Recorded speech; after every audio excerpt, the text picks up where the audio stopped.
പ്രിയങ്കരനായ അധ്യക്ഷൻ, എൻ്റെ പ്രിയ സുഹൃത്ത് NVA റഹ്മാൻ മാസ്റ്റർ, വേദിയിലിരിക്കുന്ന ഏതാണ്ട് 2 മണിക്കൂർ നേരം ഇവിടെ പ്രസംഗിച്ച ഉജ്ജ്വല പ്രഭാഷകൻ, എനിക്കൊന്നും അത്രയും സമയം പ്രസംഗിക്കാൻ പറ്റില്ല. നല്ലൊരു കയ്യടി കൊടുക്കണം. സഹീർ നല്ലളം വേദിയിലിരിക്കുന്ന, ഇവിടെ അനുമോദനം ഏറ്റുവാങ്ങിയ പ്രിയപ്പെട്ട ഗ്രാമപഞ്ചായത്തിൻ്റെ മെമ്പർമാർ, വേദിയിലിരിക്കുന്ന പാർട്ടിയുടെയും പോഷകഘടകങ്ങളുടെയും വനിതാ ലീഗിൻ്റെയും ബഹുമാന്യരായ നേതാക്കന്മാർ, CK അബ്ദുറഹ്മാൻ സാഹിബ് അടക്കമുള്ള ഇതിൻ്റെ സംഘാടകർ, ഈ പരിപാടിയിൽ പങ്കെടുക്കാനെത്തിയ കായണ്ണയിലെ പാർട്ടിയുടെ കാരണവന്മാരെ, പ്രിയപ്പെട്ട സഹോദരി സഹോദരന്മാരെ, സുഹൃത്തുക്കളെ, അസ്സലാമു അലൈക്കും വറഹ്മത്തുള്ളാഹി. ഈ കഴിഞ്ഞ കുറേ ആഴ്ചകളായി എന്നെ വിടാതെ പിന്തുടരുന്ന ഒരു വ്യക്തിയാണ് റഹ്മാൻ മാസ്റ്റർ. ഇവിടെ വരാതെ വിടൂല എന്ന് അദ്ദേഹം ഉറപ്പിച്ചതുകൊണ്ട് പിന്നെ ഞാനും വിചാരിച്ചു പങ്കെടുക്കല്ലാതെ വേറെ മാർഗമില്ല. ഇന്ന് കുന്നമംഗലം മണ്ഡലം മുസ്ലിം യൂത്ത് ലീഗിൻ്റെ പ്രതിനിധി സമ്മേളനം ഉള്ളതുകൊണ്ടാണ് ഞാൻ ഇവിടെ എത്തിച്ചേരാൻ വൈകിയത് എന്നത് നിങ്ങളെ ആദ്യമായി അറിയിക്കുകയാണ്. അതിൽ നിങ്ങളോട് ക്ഷമ ചോദിക്കുകയാണ്. പക്ഷേ ഇവിടെ എത്തിയപ്പോൾ എനിക്ക് മനസ്സിലായി വൈകിയത് കൊണ്ട് കുഴപ്പമില്ല, കാരണം സഹീറിന് അത്രയും നേരം പ്രസംഗിക്കാൻ പറ്റി. മാത്രമല്ല, കായണ്ണയിൽ ഒരു പരിപാടിക്ക് വിളിച്ചാൽ ആ പരിപാടിയിൽ പങ്കെടുക്കേണ്ടത് ഏതൊരു ലീഗ് പ്രവർത്തകൻ്റെയും ഉത്തരവാദിത്വമാണ്. കാരണം അത്രയേറെ പാർട്ടിക്ക് വേണ്ടി ത്യാഗം ചെയ്ത പോരാളികളുള്ള ഒരു പ്രദേശമാണ് കായണ്ണയിലെ മുസ്ലിം ലീഗ് പാർട്ടിയുടെ ചരിത്രമെന്ന് ചരിത്രം പരിശോധിക്കുന്ന ഏതൊരു വ്യക്തിക്കും മനസ്സിലാകും. ഇപ്പം എൻ്റെ തൊട്ടടുത്തിരിക്കുന്ന അമ്മദ്ക്ക എന്നോട് പറയായിരുന്നു, എൻ്റെ ഇപ്പുറത്തിരിക്കുന്ന പോക്കർക്ക റഹ്മാൻ സാഹിബിൻ്റെ വാപ്പയാണ്. ഒരുപാട് ത്യാഗം ചെയ്ത വ്യക്തിയാണ് പാർട്ടിക്ക് വേണ്ടി. അപ്പം അങ്ങനെ പോക്കർക്കായെ പോലെയുള്ള ഒരുപാട് നേതാക്കന്മാർ അവർ കഠിനാധ്വാനം ചെയ്തതിൻ്റെ ഫലമായിട്ടാണ് ഒരല്പം പോലും താഴാതെ ഇന്ത്യൻ യൂണിയൻ മുസ്ലിം ലീഗിൻ്റെ ഹരിത പതാക ഈ കായണ്ണയിൽ ഉയർന്നു പറക്കുന്നത് എന്നത് നമുക്ക് അഭിമാനത്തോടു കൂടി പറയാൻ സാധിക്കും. ഈ കഴിഞ്ഞ പഞ്ചായത്ത് തെരഞ്ഞെടുപ്പിൽ കായണ്ണ പഞ്ചായത്ത് പിടിച്ചെടുക്കാൻ നമുക്ക് സാധിച്ചില്ല. അതിൻ്റെ പരിഭവവും പ്രയാസവും ഒക്കെ റഹ്മാൻ മാസ്റ്റർ ഇവിടെ പങ്കുവെച്ചു. പക്ഷെ ഞാൻ ഒരു കാര്യം ഉറപ്പിച്ചു പറയാം, 65 കൊല്ലത്തിന് ശേഷം മണിയൂർ പഞ്ചായത്ത് നമുക്ക് പിടിച്ചെടുത്താൻ കഴിഞ്ഞുവെങ്കിൽ, പേരാമ്പ്ര പഞ്ചായത്ത് നമ്മൾ പിടിച്ചെടുത്തുവെങ്കിൽ, നടുവണ്ണൂരും ചാത്തമംഗലം പഞ്ചായത്തും ഐക്യ ജനാധിപത്യ മുന്നണി തിരിച്ചു പിടിച്ചുവെങ്കിൽ, ഈ കായണ്ണ പഞ്ചായത്തും ഐക്യ ജനാധിപത്യ മുന്നണി പിടിച്ചെടുക്കുക തന്നെ ചെയ്യും. ഒരു സംശയം വേണ്ട, അത് നമ്മുടെ പ്രതിജ്ഞയാണ്. തളരാതെ തകരാത്ത ആത്മവിശ്വാസവുമായി ഇനിയുള്ള നാളുകളിൽ പ്രവർത്തിക്കാൻ സർവേശ്വരന്റെ അനുഗ്രഹങ്ങൾ ഉണ്ടാകട്ടെ എന്ന് ഈ അവസരത്തിൽ ഞാൻ പ്രാർത്ഥിക്കുകയാണ്. ഞാൻ സമയമേറെ വൈകിയത് കൊണ്ട് ദീർഘമായി പ്രസംഗിക്കണം എന്ന് വിചാരിക്കുന്നില്ല. ഞാൻ ഇങ്ങോട്ടേക്ക് വരുമ്പോൾ ഈ കായണ്ണ പഞ്ചായത്തുകാരെ കുറിച്ച് ഞാൻ ആലോചിക്കുകയാണ്. അല്ലെങ്കിൽ തന്നെ കേരളത്തിലെ ജനങ്ങളുടെ കാര്യം പോക്കാം. കാരണം 11 കൊല്ലമായി നരേന്ദ്രമോദിയെ നമ്മൾ സഹിക്കുന്നു. 10 കൊല്ലമായി പിണറായി വിജയനെയും നമ്മൾ സഹിക്കുന്നു. ഇടിവെട്ടിവനെ പാമ്പ് കടിച്ചു എന്ന് നമ്മൾ കേൾക്കാറുണ്ട്. കായണ്ണ പഞ്ചായത്തുകാരെ സംബന്ധിച്ചിടത്തോളം ഇടിവെട്ടിയവനെ പാമ്പ് കടിക്കുക മാത്രമല്ല, അവനെ വണ്ടിയും കൂടി ഇടിച്ചു എന്നുള്ള അവസ്ഥയാണ്. 65 കൊല്ലമായി ഇടതുപക്ഷമാണ് ഈ നാട് ഭരിക്കുന്നത്. അത് ഈ കായണ്ണ പഞ്ചായത്തിന്റെ ഊടുവഴികളിലൂടെയൊക്കെ പോയാൽ ഒരു 65 കൊല്ലം മുമ്പത്തൊക്കെ പഴയകാല സിനിമയുടെ ഒക്കെ സെറ്റ് ഇടണമെങ്കിൽ ഈ കായണ്ണ പഞ്ചായത്തിലേക്ക് വന്നാൽ മതി. കാരണം അത്രയും വികസനത്തിന്റെ വെളിച്ചമെത്താത്ത പ്രദേശങ്ങൾ ഈ നൂറ്റാണ്ടിലും മലയാളിക്ക് കാണണമെങ്കിൽ കായണ്ണ പഞ്ചായത്തിലേക്ക് വന്നാൽ മതി. ഇവിടെ വരുന്ന ഏതൊരാൾക്കും ഇവിടെ ആരാ ഭരിക്കുന്നതെന്ന് ചോദിക്കേണ്ട ആവശ്യമില്ല. ഇവിടെ CPM ഭരിക്കുന്നതെന്ന് ഈ നാട് കണ്ടാൽ മനസ്സിലാവും. അതിവിദൂരമല്ലാത്ത ഭാവിയിൽ ഈ നാടിനും മോചനമുണ്ടാകും, ഒരു തർക്കവും വേണ്ട എന്നാണ് എന്തുകൊണ്ടാണ് 11 കൊല്ലമായി നരേന്ദ്രമോദിയെ നമ്മൾ സഹിക്കുന്നു എന്ന് പറയുന്നത്? ഒരു തെരഞ്ഞെടുപ്പ് വരാനിരിക്കുകയാണ് കേരളത്തിൽ. ഒരു തെരഞ്ഞെടുപ്പിന് മുമ്പ് കുറെ പ്രഖ്യാപനങ്ങൾ ആരായാലും നടത്തും. ഈ രാജ്യം ഭരിക്കുന്ന നരേന്ദ്രമോദിയുടെ പ്രഖ്യാപനം എന്താണ്? കേരളത്തിൽ കടലാമ വളർത്താനുള്ള പദ്ധതി. കേരളത്തിന് ഇപ്പൊ അത്യാവശ്യമായിട്ട് വേണ്ടത് കടലാമയാണോ? ഈ നാട്ടിൽ എയിംസ് വരും, കിനാലൂർ എയിംസ് വരും എന്ന് പറഞ്ഞ് കാത്തിരിക്കാൻ തുടങ്ങിയിട്ട് എത്ര കാലായി? 1 രൂപയുടെ ഫണ്ട് പ്രഖ്യാപിച്ചോ? പഴയ കുടുംബാസൂത്രത്തിന്റെ മുദ്രാവാക്യം പോലെയാണ്, നാം 2 നമുക്കൊന്ന്. ആരാ നാം 2? നരേന്ദ്രമോദിയും അദാനിയും. ആരാ 1? അല്ല, നരേന്ദ്രമോദിയും അമിത്ഷായും. ആരാ 1? അദാനി. ഈ 3 പേരിൽ കറങ്ങിത്തിരിയുന്ന ഒരു രാജ്യമായി ഈ രാജ്യം മാറിക്കൊണ്ടിരിക്കുന്ന ഒരു കാലത്താണ് ഞാനും നിങ്ങളും ജീവിച്ചുകൊണ്ടിരിക്കുന്നത്. ഇന്ത്യയുടെ പ്രതിപക്ഷ നേതാവ് രാഹുൽ ഗാന്ധി ഏതാനും ദിവസങ്ങൾക്ക് മുമ്പ് ഇന്ത്യയുടെ പാർലമെന്റിൽ ഞെട്ടിപ്പിക്കുന്ന ഒരു വെളിപ്പെടുത്തൽ നടത്തി. എന്ന വെളിപ്പെടുത്തൽ? ഇന്ത്യയുടെ കരസേനാ മേധാവിയായിരുന്ന നരമൻ, ആ നരമന്റെ ഒരു പുസ്തകം പുറത്തിറങ്ങാൻ പോവാണ്. ആ നരവനയുടെ പുസ്തകത്തിൽ അദ്ദേഹം പറയുന്നത്, ചൈന ഇന്ത്യയെ ആക്രമിക്കാൻ വരുന്ന ഒരു ഘട്ടത്തിൽ ഞാൻ പ്രതിരോധ മന്ത്രിയെ വിളിച്ചു, ഞാൻ വിദേശകാര്യ മന്ത്രിയെ വിളിച്ചു, ഞാൻ ജനറലിനെ വിളിച്ചു, ഒരാളും ഉത്തരം തന്നില്ല. ഞാൻ പറഞ്ഞു, ചൈന അവിടെ അടുത്തെത്തി, 1 കിലോമീറ്റർ വ്യത്യാസത്തിൽ ചൈന ഇന്ത്യയെ ആക്രമിക്കുന്നു, ഇന്ത്യയുടെ അതിർത്തി കടന്ന് ടാങ്കറുകൾ ഇന്ത്യയിലേക്ക് വരുന്നു എന്ന്, ചൈനയുടെ ടാങ്കറുകൾ വരുന്നു എന്ന് ഞാൻ പ്രതിരോധ മന്ത്രിയെ വിളിച്ചു പറഞ്ഞു. ഒരക്ഷരം മറുപടിയില്ല. വിദേശകാര്യമന്ത്രിയെ വിളിച്ചു പറഞ്ഞു, ഒരക്ഷരം മറുപടിയില്ല. ഏതാണ്ട് 2.5 മണിക്കൂർ കഴിഞ്ഞിട്ടാണ് എനിക്ക് മറുപടി ലഭിച്ചത് എന്ന് ഈ രാജ്യത്തിന്റെ കരസേന മേധാവി പറയുന്ന ഒരു കാലാണ്. ഇവരാണ് വലിയ ദേശാഭിമാനം പറയുന്നവർ, ഇവരാണ് വലിയ രാജ്യസ്നേഹം പറയുന്നവർ. ഈ കപട രാജ്യസ്നേഹത്തെ ഈ രാജ്യത്തെ ജനങ്ങൾ തിരിച്ചറിയുക തന്നെ ചെയ്യുമെന്നാണ് സംഘപരിവാരങ്ങളെ ഞങ്ങൾക്ക് ഓർമ്മപ്പെടുത്താനുള്ളത്. ഏറ്റവും ഒടുവിൽ മഹാത്മാഗാന്ധിയുടെ പേര് തന്നെ മാറ്റാൻ പോവാണ്. നിങ്ങൾക്ക് ഓർമ്മയില്ല, അഹമ്മദ് സാഹിബ് കേന്ദ്രമന്ത്രിയായിരിക്കുന്ന കാലത്ത്, ഡോക്ടർ മൻമോഹൻ സിംഗ് ഈ രാജ്യത്തെ പ്രധാനമന്ത്രി കസേരയിൽ ഇരിക്കുന്ന കാലത്ത് രാജ്യവ്യാപകമായി നടപ്പിലാക്കിയ ഒരു പദ്ധതിയാണ് ദേശീയ തൊഴിലുറപ്പ് പദ്ധതി. മഹാത്മാഗാന്ധിയുടെ പേരിൽ ഈ നാട്ടിലെ സാധാരണക്കാരുടെ കയ്യിലേക്ക് പണം ലഭിച്ചൊരു പദ്ധതി, നാട്ടിലെ സ്ത്രീകളുടെ കയ്യിലേക്ക് പണം ലഭിച്ചൊരു പദ്ധതി. രാജ്യത്തെ ആസാമിലെ തേയിലം തൊഴിലാളികൾ, ജാർഖണ്ഡിലെ കൽക്കരിക്കരയിലെ തൊഴിലാളികൾ, അവർക്ക് ഒരു ദിവസത്തെ വേതനം എത്രയായിരുന്നു അറിയാം? 30 രൂപ. അവരുടെ കയ്യിലേക്കാണ് 125 രൂപ ഈ രാജ്യത്തെ പ്രധാനമന്ത്രിയുടെ പ്രഖ്യാപനത്തെ തുടർന്ന് അവരുടെ കൈകളിലേക്ക് ലഭിച്ചത്.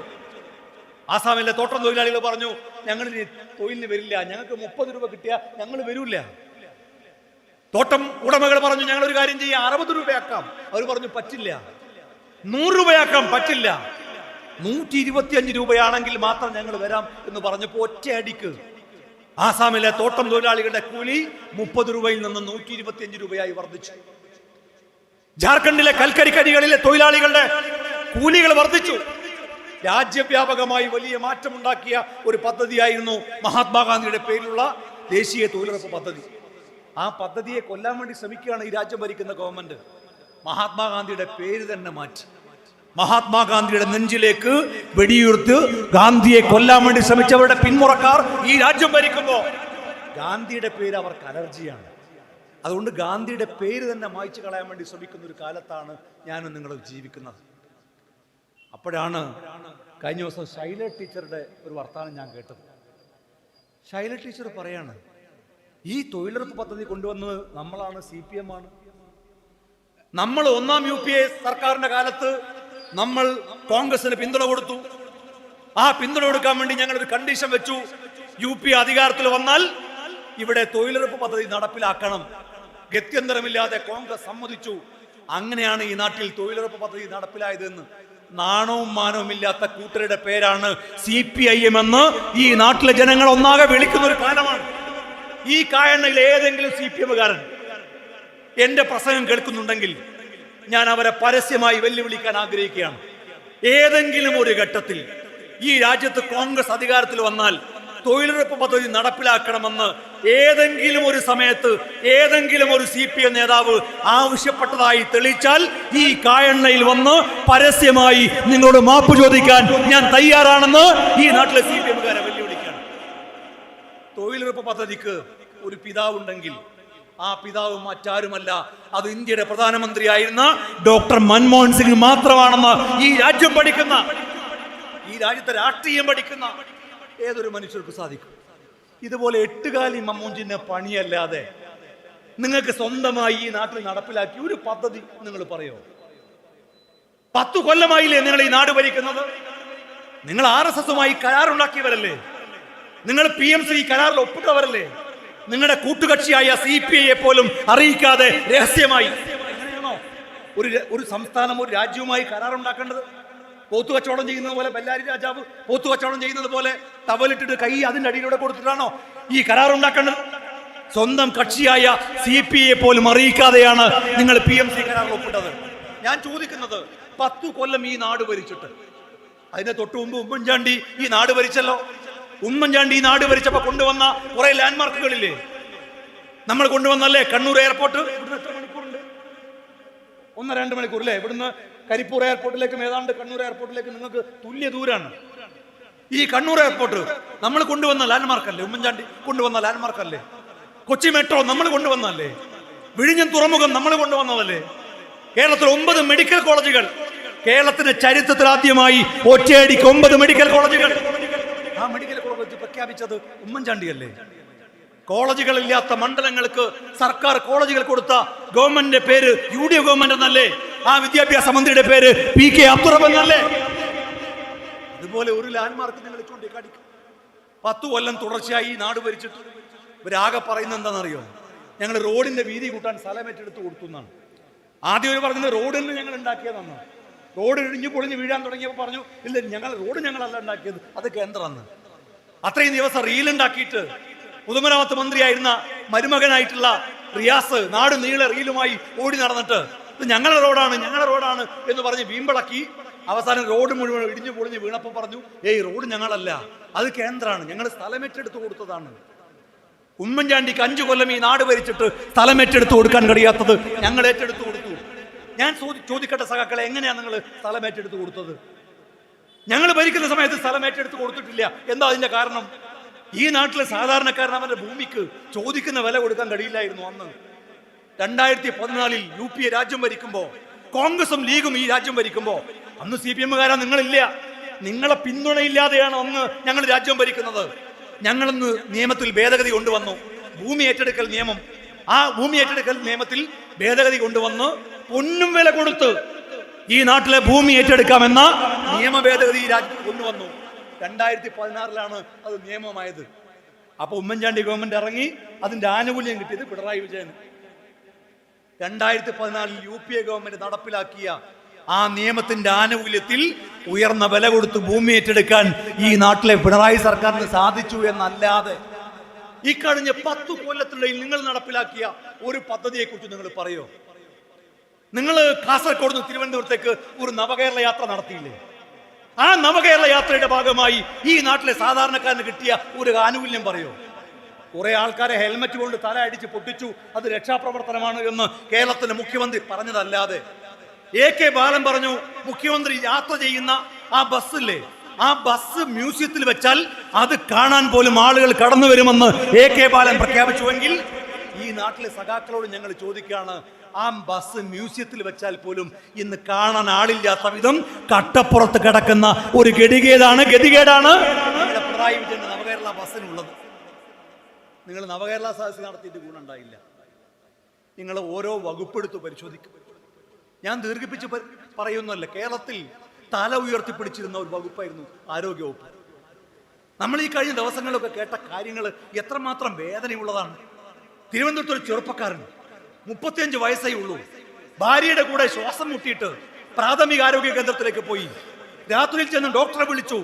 ഡോക്ടർ വാതിൽ തുറന്നില്ല ആദ്യം. അവസാനം ആ മനുഷ്യൻ കരഞ്ഞു പറഞ്ഞു, എനിക്ക് 2 മക്കളാണ്, ഞാൻ മരിച്ചുപോയാൽ ആ മക്കൾ പട്ടിണിയായി പോകും.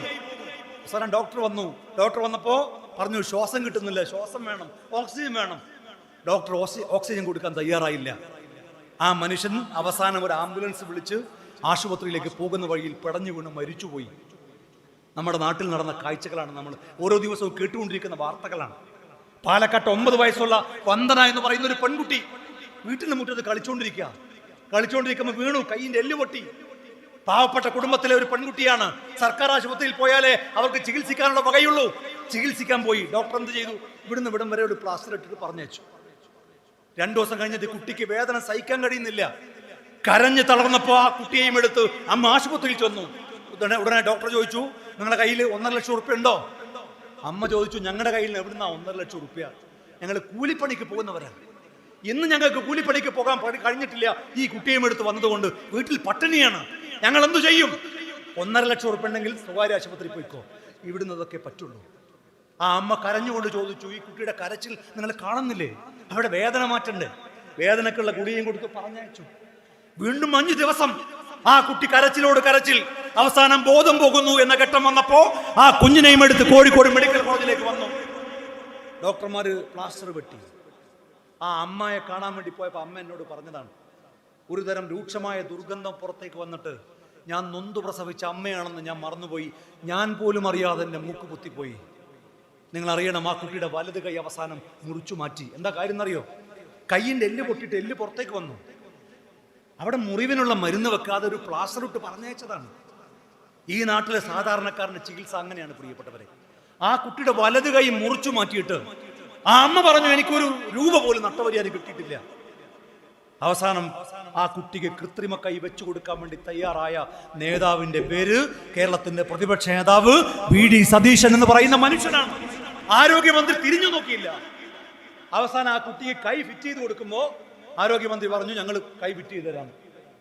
പ്രതിപക്ഷ നേതാവ് കൈ ഫിറ്റ് ചെയ്ത് കൊടുക്കേണ്ടതായിരുന്നോ? അപ്പോഴായിരുന്നു അവർക്ക് ഈ തോന്നൽ വേണ്ടിയിരുന്നത്. ഇങ്ങനെ എത്ര സംഭവങ്ങൾ. കോഴിക്കോട്ടെ മെഡിക്കൽ കോളേജിൽ അർച്ചന എന്ന് പറയുന്ന പാവപ്പെട്ട ഒരു സഹോദരി, സീറോടെ പറഞ്ഞോ, അർച്ചനയെ കുറിച്ച് പറഞ്ഞില്ലേ?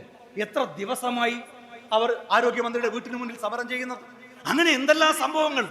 ആരോഗ്യ മേഖലയെ മുച്ചൂടും നശിപ്പിച്ച ഒരു മന്ത്രിയാണ് വീണ ജോർജ് എന്ന് ഈ നാടൊട്ടാകെ പറയുന്ന ഒരു കാലത്താണ് ഞാൻ നിങ്ങൾ ജീവിക്കുന്നത്.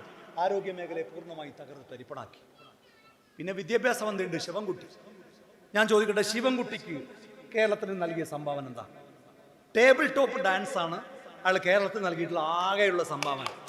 നമ്മൾ ടേബിൾ ടോപ്പ് എയർപോർട്ടിൽ നിന്നൊക്കെ കേട്ടിട്ടുണ്ട്. കരിപ്പൂർ എയർപോർട്ടൊക്കെ ടേബിൾ ടോപ്പ് എയർപോർട്ടാണ്. മൂപ്പര് നൽകിയത് ടേബിൾ ടോപ്പ് ഡാൻസ് ആണ്. കേരളത്തിന് സമ്മാനിച്ചതാണ്.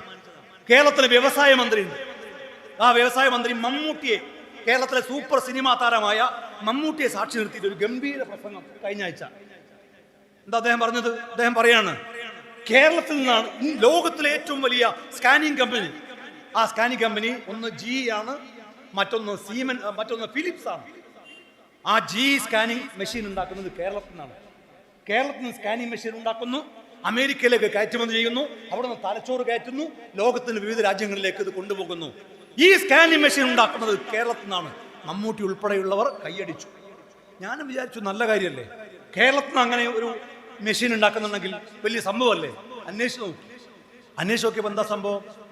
ലോകത്തിലെ ഏറ്റവും വലിയ സ്കാനിങ് കമ്പനി ഒന്ന് GE അല്ല, അത് സീമെൻസ് ആണ്. GEയും ഫിലിപ്സും അല്ല, അത് അവിടെ നിൽക്കട്ടെ, നമ്മുടെ തർക്കത്തല്ല. GE കേരളത്തിൽ നിന്ന് സ്കാനിങ് മെഷീൻ ഉണ്ടാക്കുന്നുണ്ടോ? സ്കാനിങ് മെഷീൻ ഉണ്ടാക്കുന്നില്ല. എവിടെ നിന്നാണ് ഉണ്ടാക്കുന്നത്? ബാംഗ്ലൂരിൽ നിന്ന്. വിപ്രോ GE ഹെൽത്ത് കെയർ എന്ന് പറയുന്ന കമ്പനിയാണ് ബാംഗ്ലൂരിൽ നിന്ന് GEയുടെ സ്കാനിങ് മെഷീൻ ഉണ്ടാക്കുന്നത്. കേരളത്തിൽ നിന്ന് ആ കമ്പനി, ബാംഗ്ലൂരിലെ കമ്പനി ഉണ്ടാക്കുന്ന സ്കാനിങ് മെഷീന് കൊടുക്കാനുള്ള ഒരു സ്ക്രൂ ഉണ്ടാക്കുന്നുണ്ട്, SF എന്ന് പറയുന്ന കമ്പനി. ആ സ്ക്രൂ ഉണ്ടാക്കുന്നതിനാണ് കേരളത്തിൽ നിന്നാണ് സ്കാനിങ് മെഷീൻ ഉണ്ടാക്കുന്നതെന്ന് ഈ വ്യവസായ മന്ത്രി മമ്മൂട്ടിയെ പോലും ഇരുത്തിയിട്ട് തള്ളിവിടാൻ ഒരു മടിയില്ലാത്ത, ഒരു ഉളുപ്പില്ലാത്ത, ഒരു തൊലിക്കട്ടിയുള്ള വ്യവസായ മന്ത്രിയാണ് കേരളത്തിന്റെ വ്യവസായ മന്ത്രി P രാജീവ്. ഞാൻ സഖാക്കളോട് ചോദിക്കുകയാണ്, 10 കൊല്ലമായിട്ട് ഈ നാട്ടിൽ തുടങ്ങിയ ആ സ്ക്രൂ ഉണ്ടാക്കുന്ന കമ്പനി തന്നെ വരെ തുടങ്ങിയല്ല, അതിന് മുമ്പേ ഉള്ള ഈ 10 കൊല്ലത്തിനിടയിൽ കേരളത്തിൽ തുടങ്ങിയ ഒരു സ്ക്രൂ ഉണ്ടാക്കുന്ന കമ്പനി ചൂണ്ടിക്കാണിക്കാൻ നിങ്ങൾക്ക് കഴിയുമോ? വ്യവസായ മന്ത്രി P രാജീവ് കേരളത്തിലെ എല്ലാ പത്രങ്ങളിലെയും 1ാമത്തെ പേജിൽ ഒരു പരസ്യം കൊടുത്തു. എന്താ പരസ്യം എന്നറിയോ? ഓരോ കൊല്ലവും 1 ലക്ഷം വ്യവസായ സംരംഭങ്ങളാണ് കേരളത്തിൽ ഈ സർക്കാരിന്റെ സഹായത്തിന്റെ ഫലമായി തുടങ്ങുന്നത്. ഞാൻ വിവരാവകാശ പ്രകാരം വ്യവസായ വകുപ്പിന് ഒരു ചോദ്യം ചോദിച്ചു, 1 ലക്ഷം സംരംഭങ്ങൾ ഏതൊക്കെയാണ് എന്ന് വ്യക്തമാക്കാമോ? പടച്ചോന്റെ അനുഗ്രഹം കൊണ്ട് ഈ ദിവസം വരെ കേരളത്തിലെ വ്യവസായ വകുപ്പ് മറുപടി നൽകിയിട്ടില്ല. എന്താ കാര്യം? മറുപടി നൽകാൻ കഴിയില്ല. 1 ലക്ഷം പോയിട്ട് ഒരു സ്ഥാപനം തുടങ്ങിയിട്ടില്ല. ഞങ്ങൾ പഞ്ചായത്തുകളെ സമീപിച്ചപ്പോൾ ഞങ്ങൾക്ക് മനസ്സിലായി എന്താണെന്നറിയോ?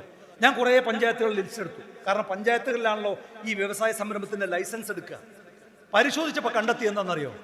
10, 20, 30 കൊല്ലമായി ഈ നാട്ടിൽ പ്രവർത്തിക്കുന്ന കുറേ സ്ഥാപനങ്ങളുണ്ട്. ആ സ്ഥാപനങ്ങൾ ലൈസൻസ് പുതുക്കാൻ വേണ്ടി പഞ്ചായത്തിലോ മുനിസിപ്പാലിറ്റിയിലോ അപേക്ഷ കൊടുക്കും.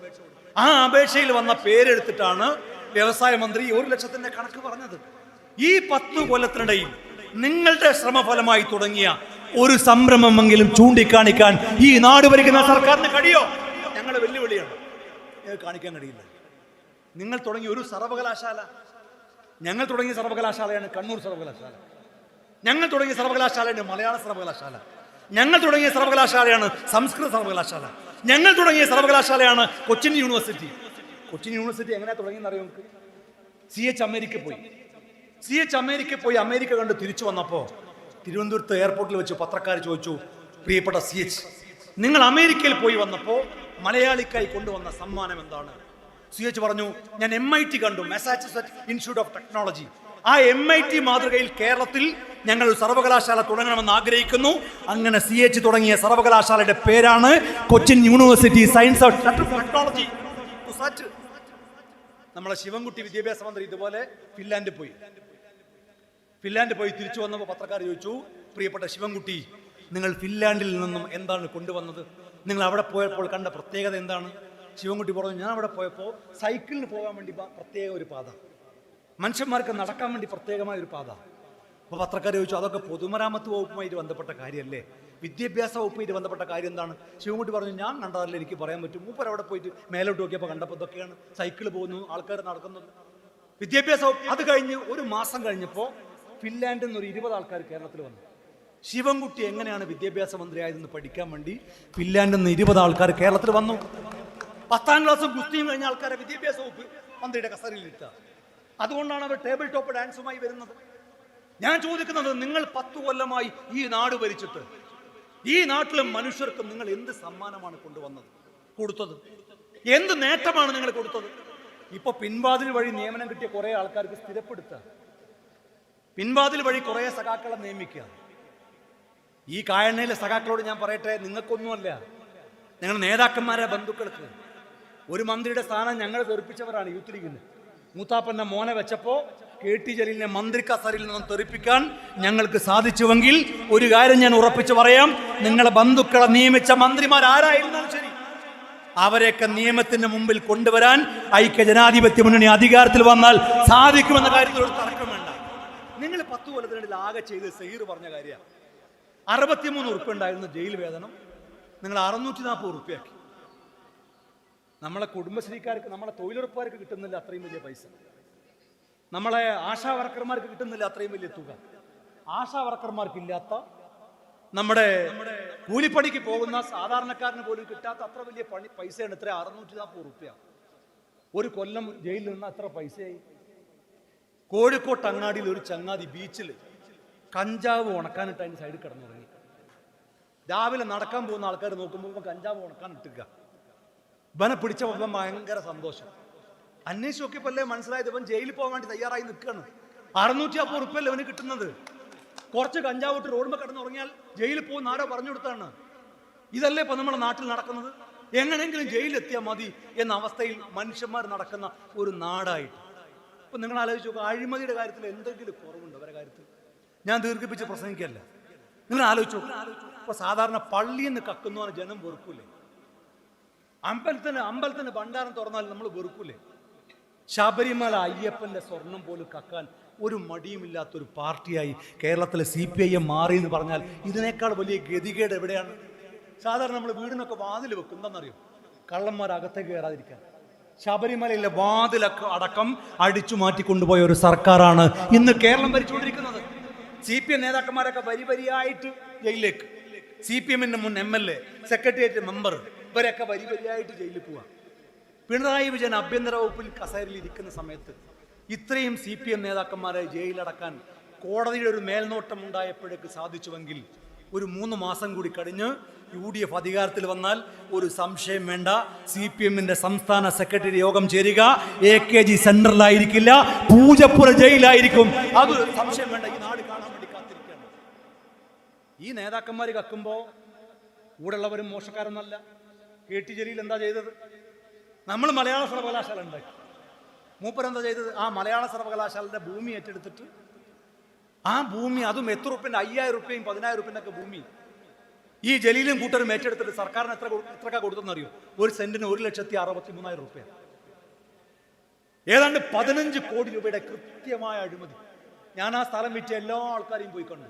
കുറേ പാവപ്പെട്ട നമ്പൂതിരിമാർ 2000 റുപ്യ 5000 റുപ്യ 10000 റുപ്യ കൊടുത്തതാണ് ഈ ജലീലിന്. വി അബ്ദുറഹ്മാന്റെ സഹോദരന്മാർക്ക്, CPM-ന്റെ സ്ഥാനാർത്ഥികളായി മത്സരിച്ച ലില്ലീസ് ഗഫൂർ, അയാളെ സഹോദരന്മാർ, അവരെ മക്കള്, അവർക്ക് 5000-നും 10000-നും ഒക്കെ കൊടുത്ത ഭൂമി സർക്കാരിനേക്ക് മറിച്ചു കൊടുത്ത എത്രക്കെന്നറിയോ? 1,65,000 റുപ്യ. ഒറ്റയടിക്ക് 15 കോടി രൂപ. എന്നാ ആ ഭൂമിയിൽ എന്തെങ്കിലും ഉണ്ടാക്കാൻ പറ്റുമോ? ആ ഭൂമിയിൽ ഒരു കല്ല് വെക്കാൻ കഴിഞ്ഞോ? 10 കൊല്ലായിട്ട് ഞാൻ ഉറപ്പിച്ചു പറയുന്നു, മലയാള സർവകലാശാലയുടെ ഭൂമിയുടെ പേരിൽ അഴിമതി നടത്തിയ നേതാക്കന്മാർ അവരെത്ര വലിയ കൊമ്പന്മാരാരെയും അവരൊക്കെ അഴി എണ്ണിപ്പിക്കാൻ ഇന്ന് യൂണിയൻ മുസ്ലിം ലീഗ് പ്രതിജ്ഞാബദ്ധമാണ്, UDF പ്രതിജ്ഞാബദ്ധമാണ്. എന്നാ അവർ നമ്മളെ കുറിച്ച് എന്താ പറഞ്ഞത്? സൈറെ, ഈ വയനാട്ടിൽ നമ്മൾ ഭൂമി ഏറ്റെടുത്ത ആ ഭൂമിയിൽ വീടുണ്ടാക്കാൻ കഴിയില്ലെന്നല്ലേ പറഞ്ഞത്? കായണ്ണയിലെ സഖാക്കളെ, നിങ്ങളെ ഞങ്ങൾ ക്ഷണിക്കുകയാണ് ഫെബ്രുവരി 28-ാം തീയതി വയനാട്ടിലേക്ക്. ഞങ്ങൾ ഉണ്ടാക്കി കൊടുത്ത വീടും നിങ്ങൾ ഉണ്ടാക്കി കൊടുക്കുന്ന വീടും ഒന്ന് താരതമ്യം ചെയ്യും. എന്നിട്ട് പറയും ലീഗിന്റെ വീട് മോശമാണ് എന്ന് ഏതെങ്കിലും സഖാവ് വന്ന് പറഞ്ഞാൽ അവന് മാനസിക നിലക്ക് എന്തോ കുഴപ്പമുണ്ട്, അതിന് ചികിത്സിക്കാനുള്ള ഫണ്ട് മുസ്ലിം ലീഗ് സൗജന്യമായി നൽകാൻ തയ്യാറാണ്. എന്താ കാര്യം അറിയോ? നമ്മൾ ഉണ്ടാക്കി കൊടുക്കുന്ന വീട് എത്ര എന്നറിയോ? 3 റൂമുള്ള വീടാ, 3 ബെഡ്റൂം. ഇവരുണ്ടാക്കി കൊടുക്കുന്ന വീട് എത്ര? 2 ബെഡ്റൂം. നമ്മൾ ഉണ്ടാക്കി കൊടുക്കുന്ന വീടിന്റെ സ്ക്വയർ ഫീറ്റ് എത്ര? 1100. ഇവരുണ്ടാക്കി കൊടുക്കുന്ന വീടിന്റെ സ്ക്വയർ ഫീറ്റ് എത്ര? 910. സർക്കാരിന് എത്ര ഫണ്ടാ കിട്ടിയത്? 777 കോടി രൂപ. ലീഗിന് എത്ര ഫണ്ടാ കിട്ടിയത്? 39 കോടി രൂപ. 39 കോടി കിട്ടിയ ലീഗ് എത്ര വീടാണ് ഉണ്ടാക്കി കൊടുക്കുന്നത്? 105 വീട്.